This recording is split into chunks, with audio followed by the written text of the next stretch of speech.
ना देवाचे खूप आभार मानते की आज देवाने तुमच्यासाठी एक सुंदर वचन माझ्या आत्म्यात दिलंय. ते वचन ज्यावेळेस मी तुम्हाला सांगणार ते वचन नक्कीच तुमच्या जीवनात काम करेल. माझा विश्वास आहे आणि परमेश्वर तुमच्या सोबत आहे. हालेलुया. वचन आहे योहानाचा 4 अध्याय आणि 24 वचन.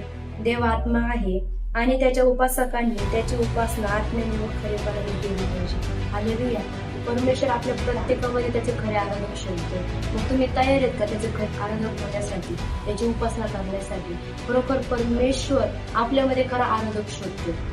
फक्त वर्षीपरच नाही, फक्त आराधकच नाही की त्याची आराधना करू शकतो. आपल्याला प्रत्येकाला त्याची आराधना आत्म्याने आणि खरेपणाने करायची. तुम्ही तयार आहात का त्याची आराधना उपासना करण्यासाठी? आपण जितकं आपल्या प्रत्येक एक कामात आपण चालता बोलता उठता बसता आपण जितकं आपण त्याच्या नावाला धन्यवाद देतो ती एक आराधना आहे, ती एक स्तुती. ती प्रत्येक कामात आपण देवाच्या नावाला धन्यवाद देतो. जितकं आपण परमेश्वराच्या नावाला चालता फिरता उठता बसता प्रत्येक एक कामात त्याच्या नावाला धन्यवाद देणार तितकं परमेश्वर आपल्याला प्रसन्न होतो. आणि त्या कामात प्रत्येक कामामध्ये तो यश देण्यासाठी आपण सोबत असतो.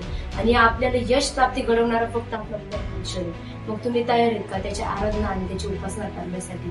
हालेलुया. माझा विश्वास आहे हे वचन तुमच्या जीवनात नक्की 100% काम करेल. हालेलुया.